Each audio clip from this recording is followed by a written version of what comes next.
And it seems apt to me to think of the paradigm of the mystery of Golgotha in connection with the whole of that year.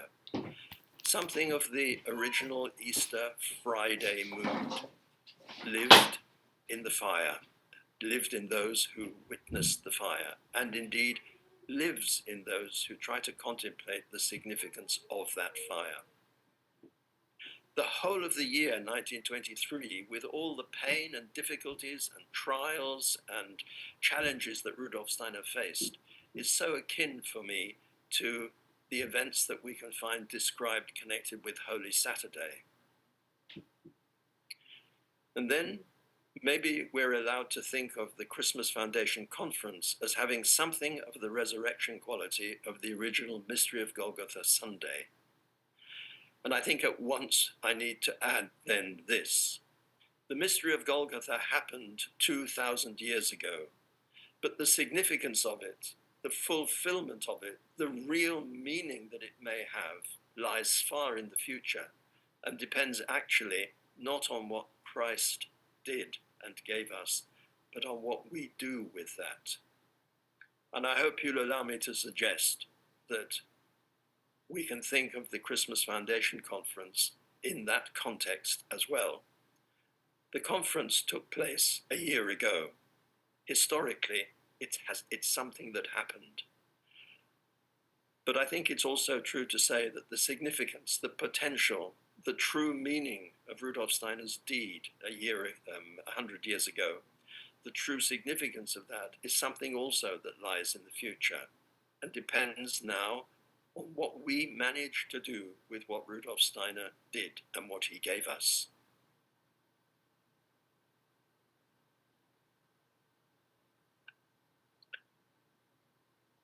Perhaps many of you are familiar with the story that led up to the building of the Goetheanum. There was a building in Malsch, there was a room in a building in Stuttgart, there was a plan that there be a building in Munich. At that time it was going to be called Der Johannisbau. It was going to be called the John Building after Johannes Thomasius, a character in the mystery plays that you may well know. And for various reasons, this Munich project was not realized. It came to Rudolf Steiner's attention that a friend, Großheinz, had acquired a hill near Basel in Switzerland, in Dornach. He himself says, I don't quite know why, but I bought it, not realizing why. So this is one of the beautiful ways in which destiny works. And when it became clear that Munich was not going to happen, Rudolf Steiner gladly accepted the offer to build what was now going to be called the House of the Word in Dornach, on the hill where the second Goetheanum now stands. Yes, he accepted the offer gladly, but it was also very clear from those who witnessed his demeanor when he first came across this place and contemplated the possibility that something of the tragedies connected with building there had already made themselves in some way known to Rudolf Steiner. But it was clear for him that they would build. And the important thing, as he said at the time, was we must build and we must build soon. So on the 20th of September in 1913, a foundation stone was laid into the ground on the Dornach Hill. There are many wonderful descriptions of this event from people who witnessed it. It was a stormy evening. It was raining, the clouds were billowing, there was a strong wind. It was clear that the elements were participating in many ways in an event. I also found it interesting that as it was dusk and it was getting dark, several braziers were lit around the pit in which the foundation stone was then laid. So the event of the laying of the foundation stone of the Goetheanum was illuminated by living flames in braziers. This is maybe not the occasion to say so much more about the foundation stone itself, except it was a double dodecahedron made of copper welded together, containing a parchment and some pyrite crystals that were suspended in the two chambers of the welded copper foundation stone. It was laid into the ground, and Rudolf Steiner spoke about the significance of this event. Later that autumn, in October in Oslo, he gave the beginning of a series of lectures that came under the title The Fifth Gospel. And in those lectures, Rudolf Steiner described the experiences of Jesus of Nazareth before the baptism, and also to some extent of Jesus Christ after the baptism. And the descriptions in those lectures, that of course he gave later, help us to understand something of the significance that he spoke of on that 20th of September in 1913.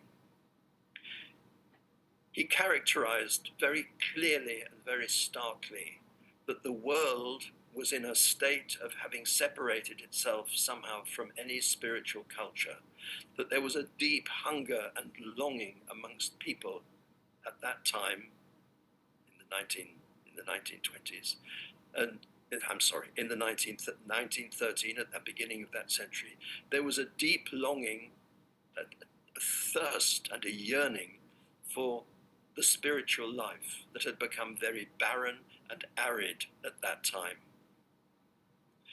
And it becomes clear then when you read the lectures that Rudolf Steiner gave in Oslo in the October series, that this was an experience that Jesus of Nazareth had also had when he was about 24 years old. He had been traveling around Palestine and come across many of the mystery centers that were still operating, but he come to realize that there was a kind of degeneration and in any case an inappropriacy anymore for that time for what was offered as a cult in the mystery centers. He realized that the old forms of connection with the spiritual world were either not relevant or appropriate anymore, or indeed had been broken. And then he describes very beautifully how Jesus of Nazareth went to his mother and told her about that.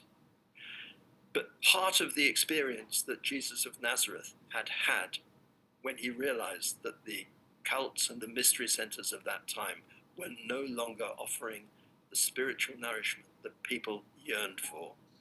Part of that experience for Jesus of Nazareth was to hear a voice from heaven in which he could hear the disastrous, sad, inadequate situation expressed very powerfully in what has come to be known as the macrocosmic Lord's Prayer. It's a prayer that Jesus of Nazareth heard.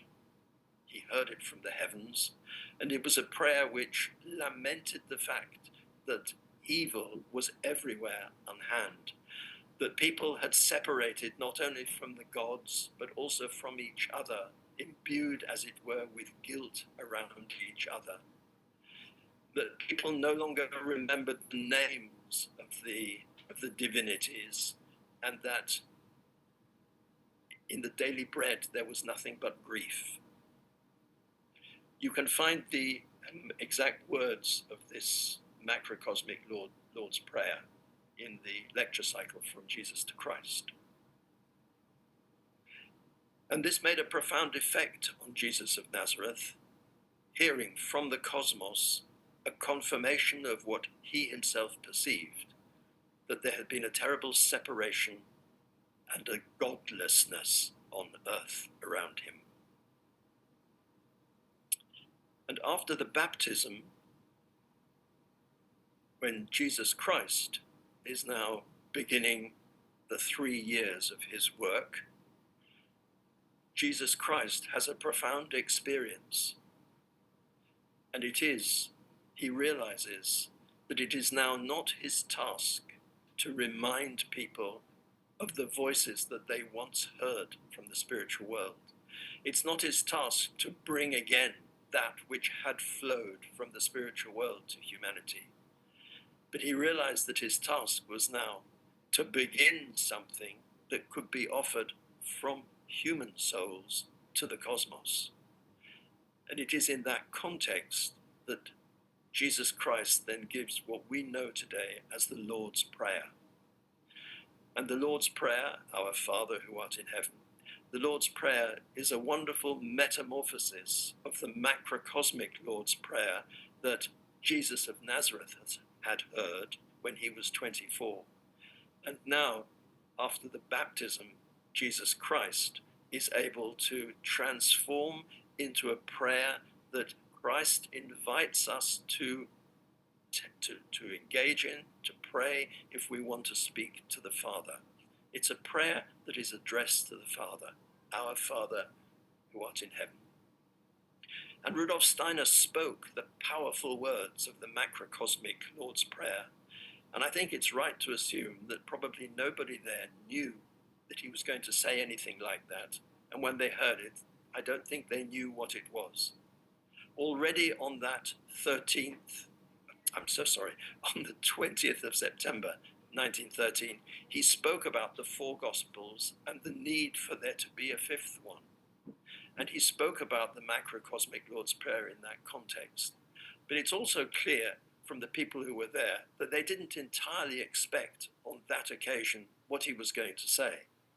And we are told that when somebody realized exactly how significant all these events and these what Rudolf Steiner was saying was, that he hurriedly began to write down what he heard, leaning on the back of a good friend who offered his back as a sort of firm basis on which he could write. So it was a powerful experience that was unexpected in a way. And I wanted to take the trouble to say it all in this much detail, because what we can discern from all this is Rudolf Steiner wanted to affirm the thirst, the longing for true spiritual life in the world, and the fact that there was a dearth of that the spiritual life was not nourishing. And he wanted to remember the experience that Jesus of Nazareth had had in the laying of the foundation stone for the Goetheanum, because it was his longing, his intention, that the building that would be constructed would then be a source for a renewal of the life of the Spirit for people on earth. And it was in recognition of what the Goetheanum would become that he began by describing in this dramatic way exactly the circumstances on earth out of which the longing for precisely what could then flow from the Goetheanum would be available.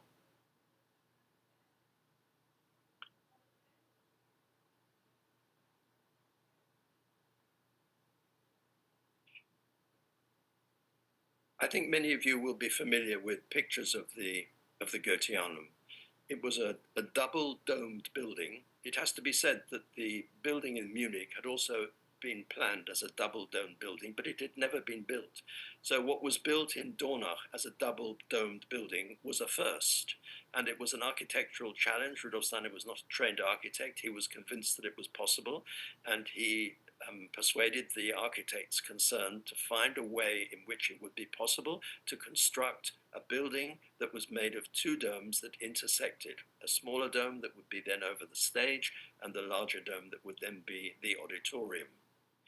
Rudolf Steiner had intended to build in concrete, but the members prevailed on him and said, "Oh no, why don't we build it in wood?" So the building had a concrete base. The building then itself and the whole of the architectural inside was built of wood, and it was covered with a slate roof. It took about 10 years to build.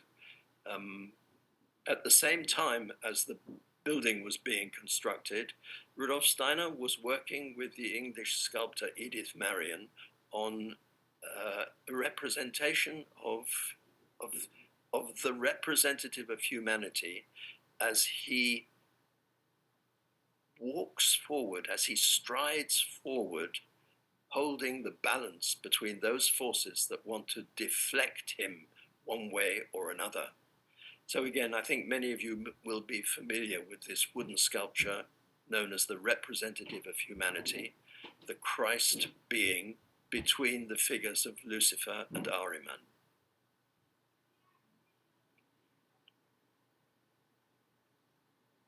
This sculpture was conceived within the womb of the building of the Goetheanum.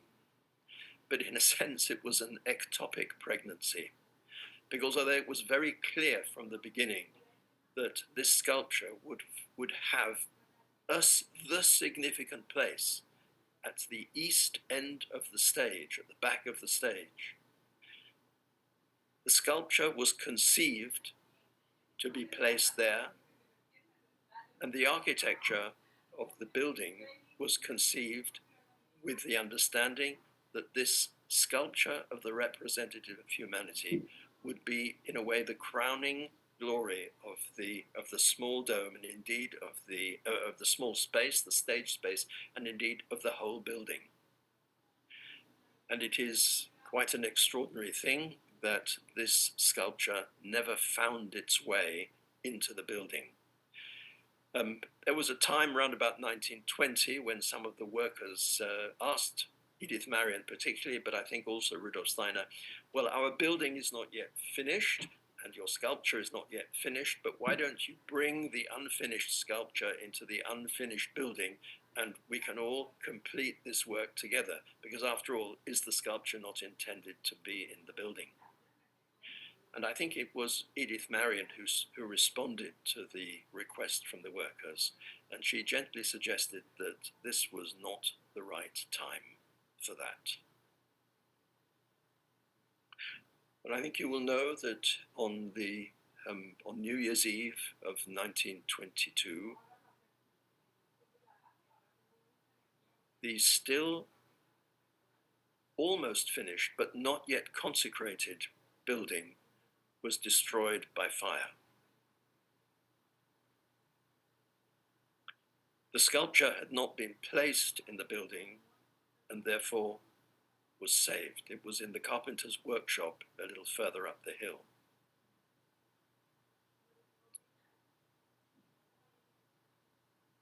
There is a very profound consequence of that. If you go to Dornach and you see the sculpture of the representative of humanity, you may have all sorts of questions about where it is now housed and how one can visit it. But however it could ever be housed, it will always be homeless. It's a powerful experience when you live with that wherever this is now put, it will not be in the place it was intended to be in, even if one may think it should be intended, it was intended then to be at the back of the building that is now there. This is another topic, but the point I wish to make is that the experience that surrounds this sculpture is that it is, in a physical sense, homeless, because the place that it was intended to be, and I want to repeat the image, the womb in which it was conceived, but in which it never found itself, has been destroyed, and therefore it will always have this quality of homelessness in a physical sense. And for me, that becomes a challenge. Can one give it a home in another way, and not just lament where it cannot be, but be busy with where it can be in the work one does with it and for it and around it. Well, the Goetheanum was destroyed in the fire that burnt on the night of the 31st of December in 1922. It was completely destroyed, apart, of course, from the concrete base. And there are several stories of people close to Rudolf Steiner who had intimations that the building would be destroyed.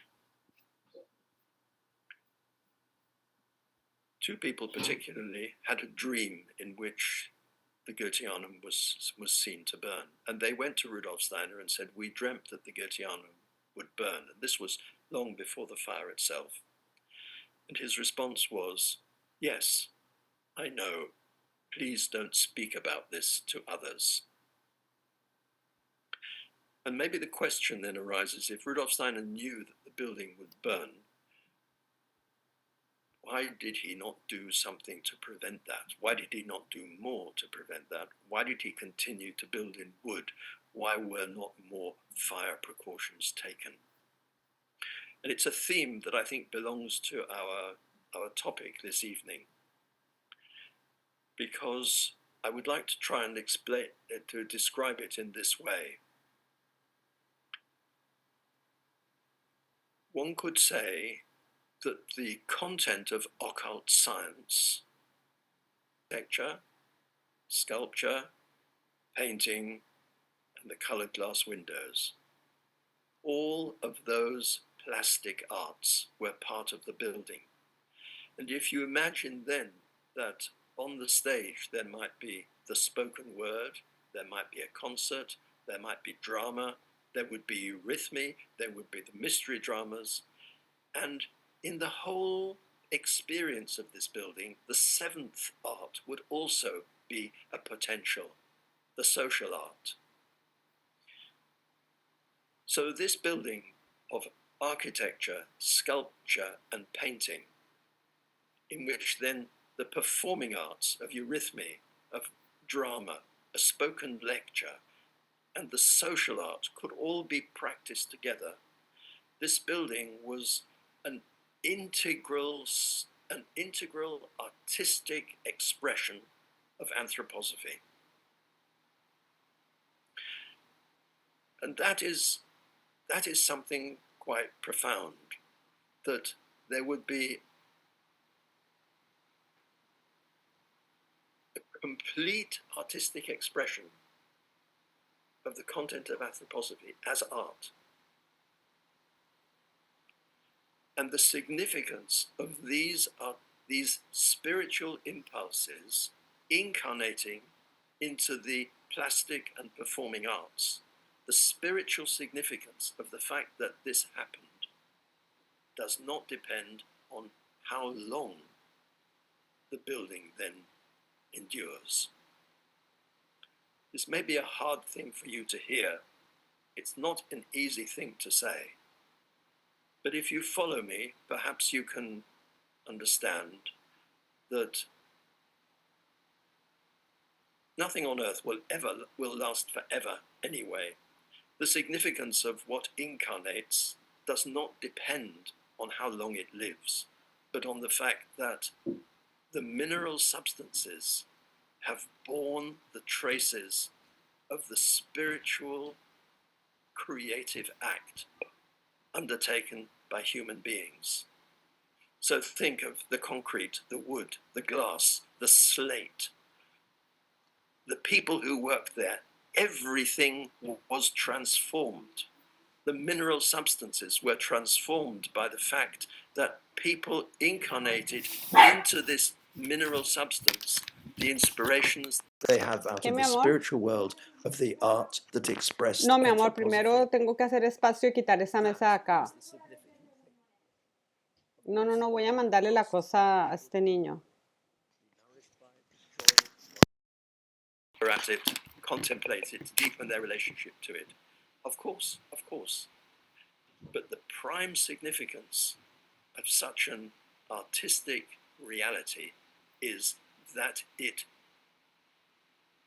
come to being, that something that is spiritually inspired through the work of people who serve that comes to expression then through the mineral realm. The mineral realm is in itself transformed by that. And again, I wanted to make much of this point because we can say that the Goetheanum was lost. It's interesting. At the Christmas Foundation conference, when somebody said, we've lost the Goetheanum, Rudolf Steiner immediately said, no, we've lost the building. We haven't lost the Goetheanum. It's perfectly true that in the following months he several times did say in lectures, "We have lost the Goetheanum." But immediately in the conference of 1923, his response was, "No, the Goetheanum has not been lost. What has been lost is the building."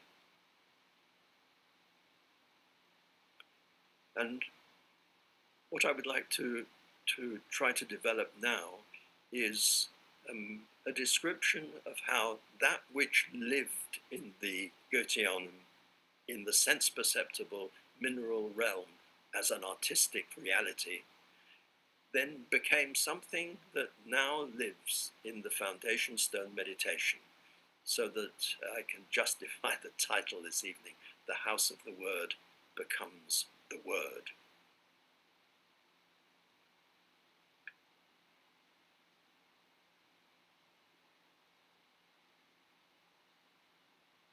The large auditorium was surrounded by 2 times 7 pillars that represented the planetary epochs. And the stage itself was supported by 12 pillars that represented the zodiac. Each of the pillars was made of a particular timber that was connected to the planets in question. And the architraves had the most beautiful moving motif, so that if you came into the auditorium, if you came into the hall of the building, the experience would be of movement, of time, of process. But I would like to take you into an imagination in the following way. Imagine the Goetheanum there on the hill. Maybe you're coming to an evening event, a lecture or a eurythmic performance or whatever. And you come up the hill from your daily work, either from your home, your family, or your colleagues at work, and you bring with you as you come up the hill the residue of the day as it lives in your soul, as it lives in your memory, as it lives in your thoughts. So you bring the rest of the day with you as you come into the building. And maybe you come in through the west door, and you come up the staircase, and on the way in, no doubt you encounter many people that you know. Some you are maybe glad to see and greet in a friendly way. Some people you may not be that particularly glad to see, and maybe you nod cursorily or maybe even ignore them as you come in. I think this prevalent social reality is something one can acknowledge. You come into the building and you are surrounded at once by these sculptured and architectural forms that remind you, as I already indicated at the beginning, remind you of our unfinished human evolution. There's such an invitation in the whole of the visible experience of the remembering of our journey, of our unfinished journey, where we have been and where we are going.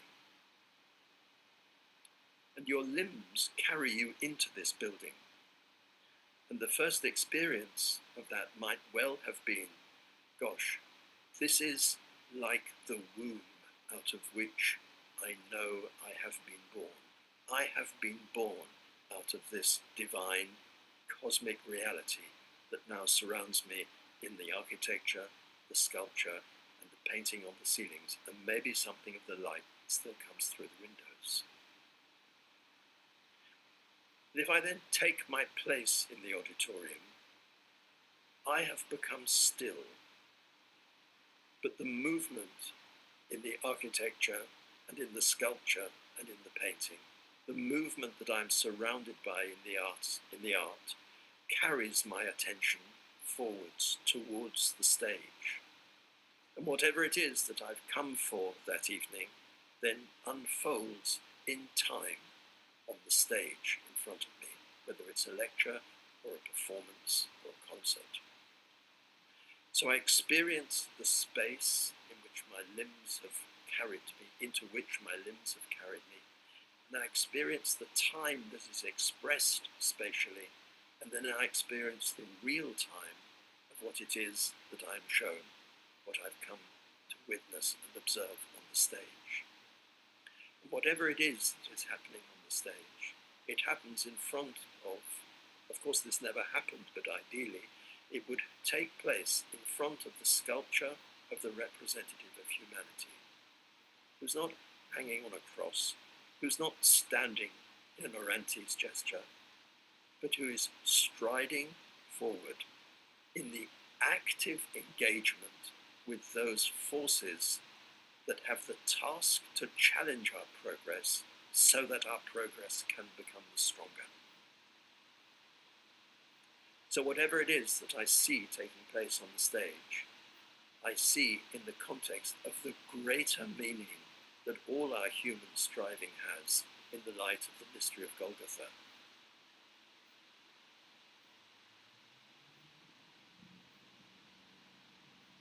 And in my heart and in my soul and in my breathing as I sit there is this longing to make sense of what it is that I'm experiencing, spatially, but also in time, and also whatever it is that is being performed or offered. There is this longing to make sense of what it is that I'm witnessing. And then gradually, the experience of space that I'm in, that my limbs have brought me into, and my experience of what lives in time as whatever it is that I'm watching unfolds and reveals itself, that both this spatial and temporal reality then give way to another dimension of consciousness.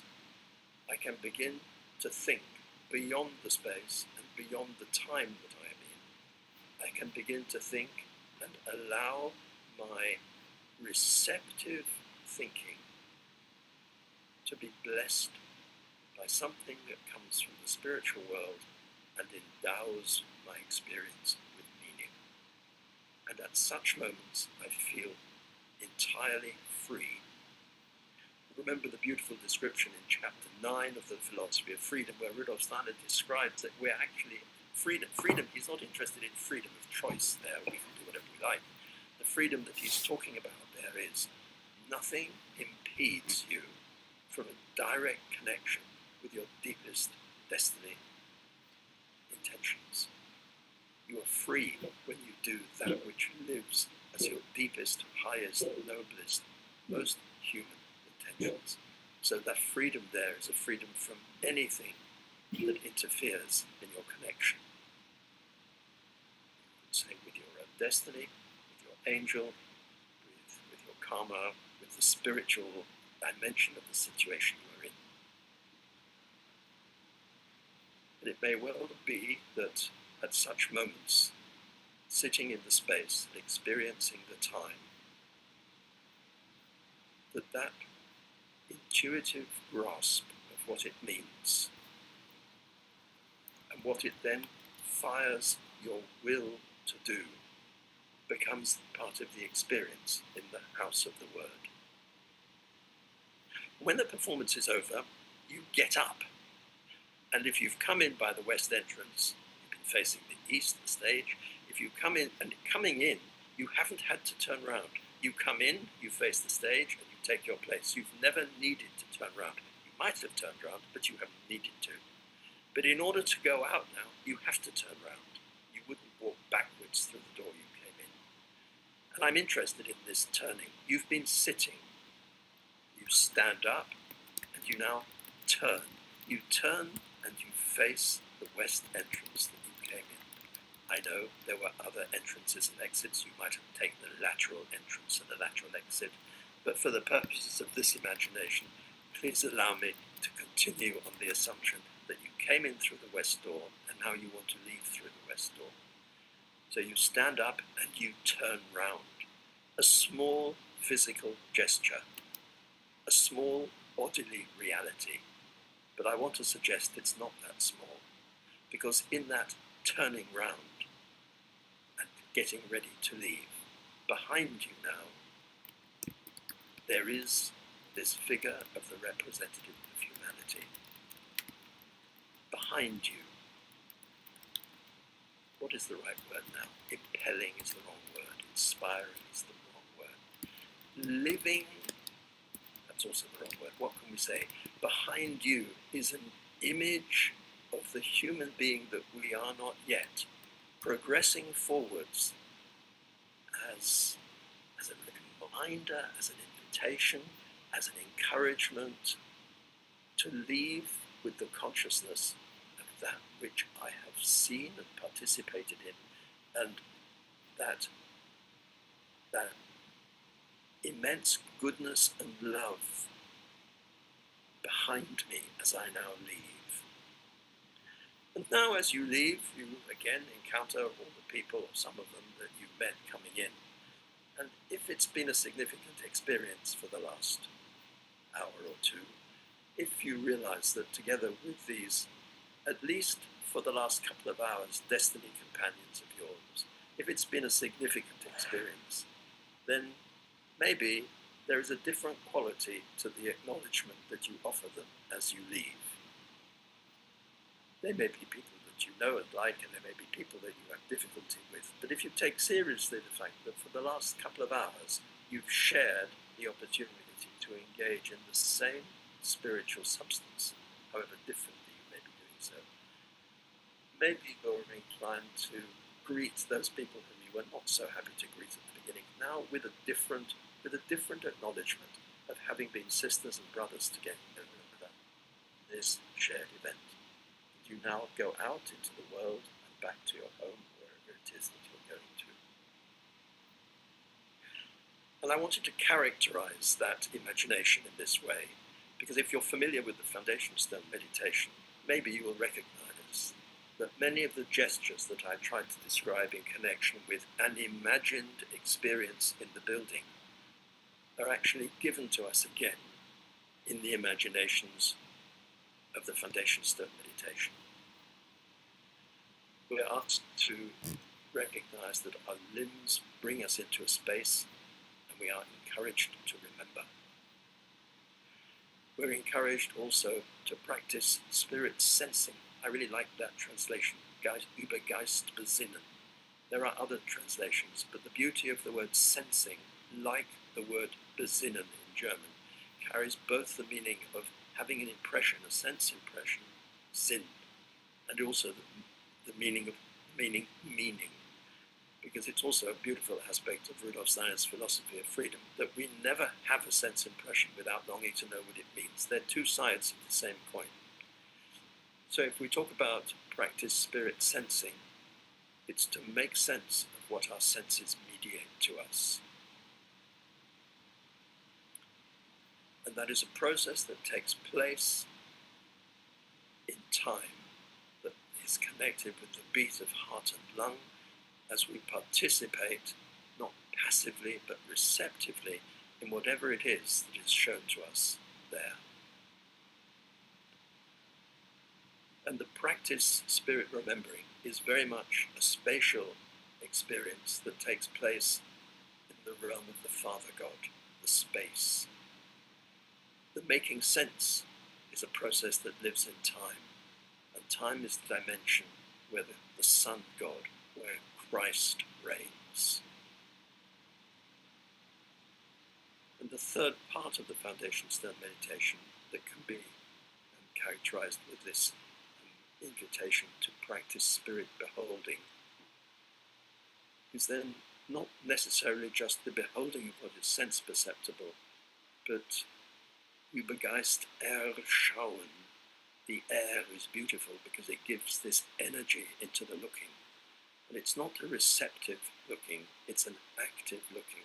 And it has to do with this capacity to open the inner organs of perception so that that which is ready to come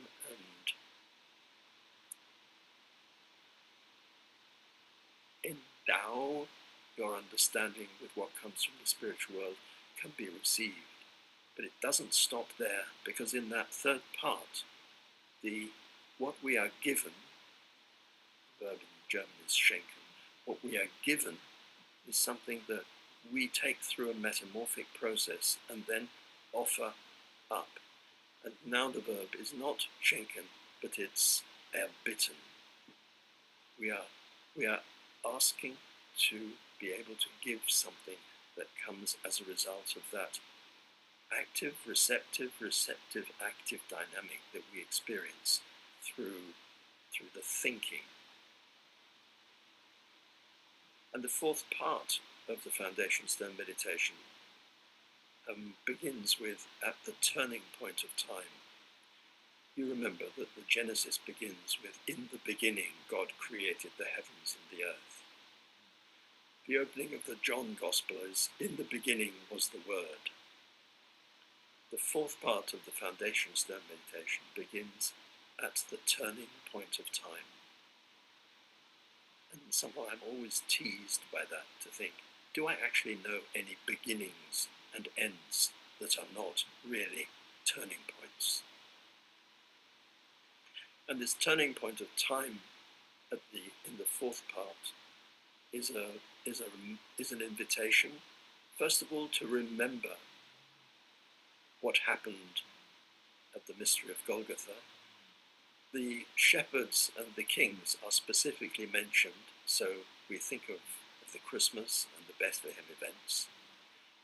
But interestingly enough, and I'm sure many of you will know this well, the verbs are in the present tense. So, light that warms the hearts of simple shepherds, not warmed. Light that illumines, not illuminated, the heads of wise kings. And Rudolf Steiner was very aware when he gave this Foundation Stone meditation in the Christmas conference 1923-24, that among those who were there were, of course, representatives of those two streams of our human evolution. Now present at this turning point in the conscious spiritual life of those who found their way to anthroposophy, this moment, this turning point moment of the refounding of the society, and Rudolf Steiner joining it for the first time. He was very conscious that amongst those present were those who represented the two streams that can also be characterized as the kings and the shepherds. And it was Rudolf Steiner's most earnest wish that the members who were there would recognize this as more than an invitation, a plea, a longing, that those people who came from different karmic streams would begin to work together and recognize each other and be willing to acknowledge each other without necessarily agreeing, but certainly being able to work together. And it is for the first time in the Foundation Stone meditation at the end that what everywhere else has been you becomes we, that good may become what we would found.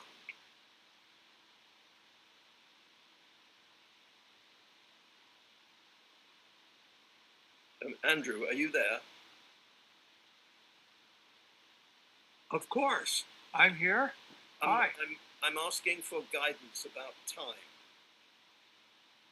time. You're doing fine. I think normally we leave about 15 to 20 minutes for Q&A, which I think today's, we might just skip that. I don't mind. It's an open question. I mean, I realize I've been going for an hour now, and I want to know how much more you can bear. Well, Andrew, I'm your friend, so you can keep going. Okay. I love this. So, we do want to stop, though, in about 10 more minutes. Okay. Well, I think I think it's nice if people have the chance to respond with comments or questions, though I don't necessarily presume to be able to answer them. But Yeah, you can imagine. I've chosen to say a few things in an hour, and there would be so much more to say. And I hope you will excuse me for not having shown you any images. I maybe foolishly wanted to rely on being able to evoke the appropriate images through the way I spoke. Maybe just one final set of connections.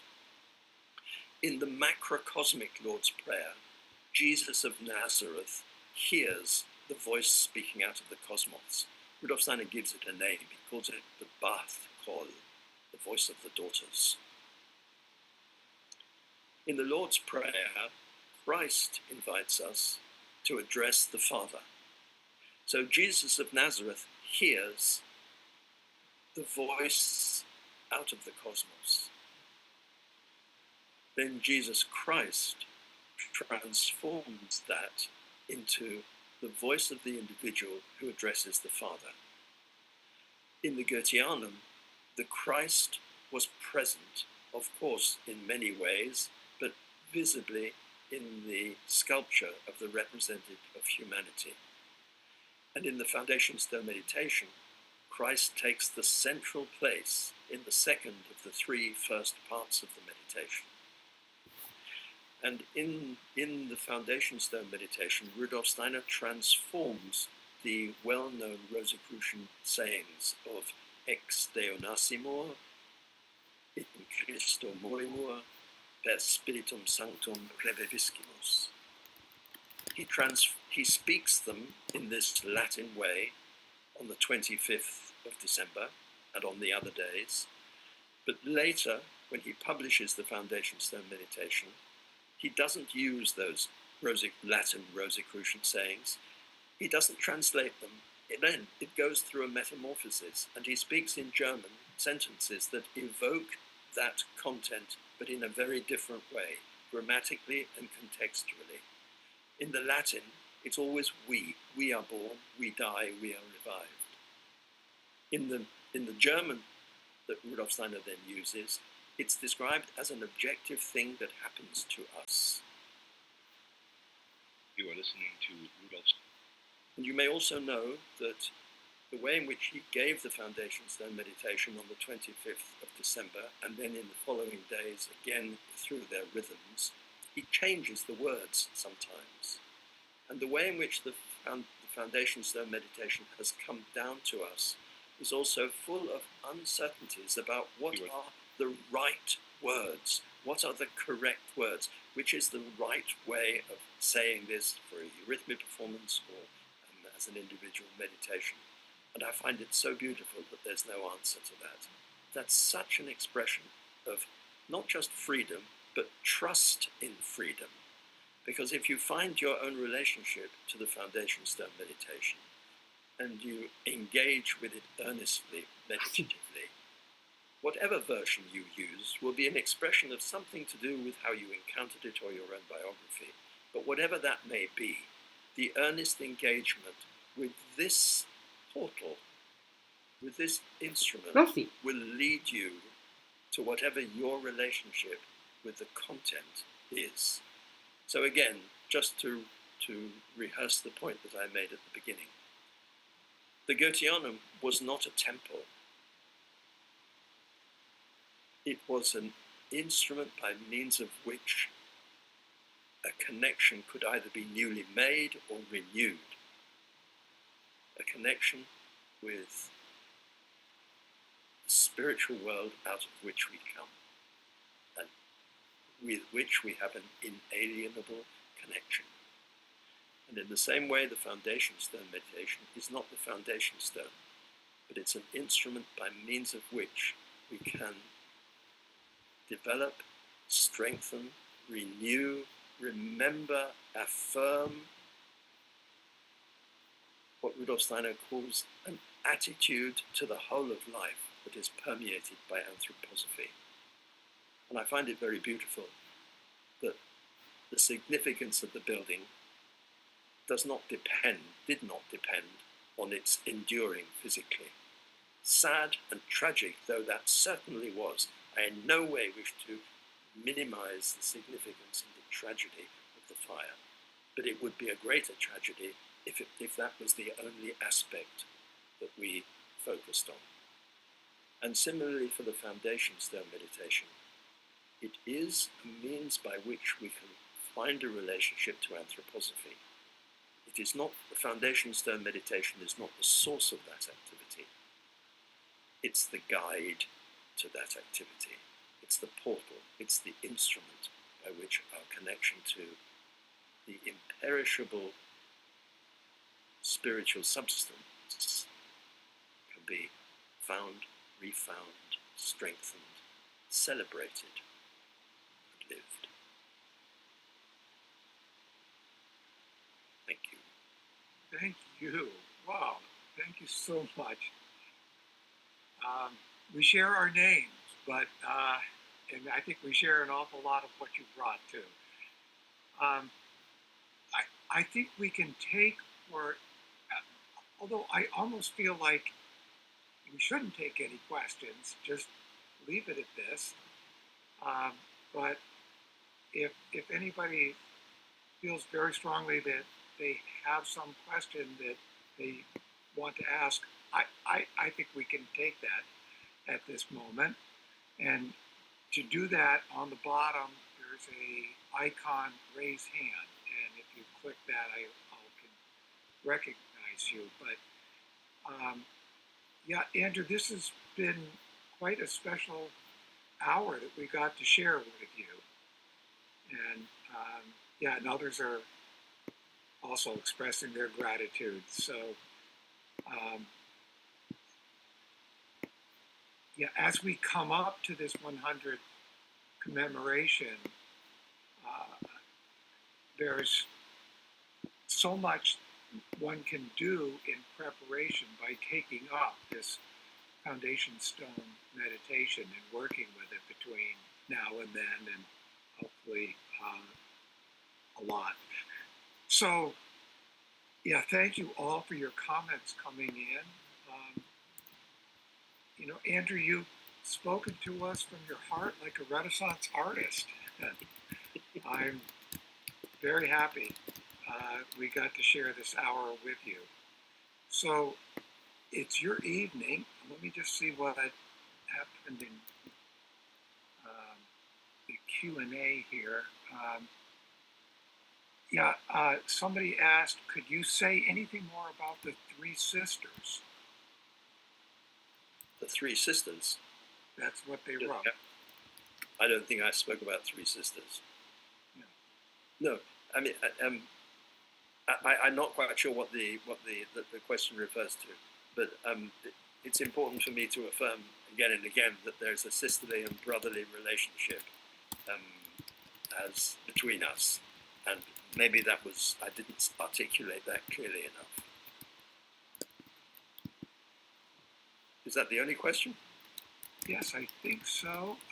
Everything, the other our comments, you know, that people are expressing their gratitude to what you were able to bring. So, well, I will let you get back to your evening, and I wish everyone just wonderful third Advent tomorrow, and all the preparations that you may be undertaking for Christmas and for the Christmas conference commemoration. So thank you all for participating, and good night to you, Andrew.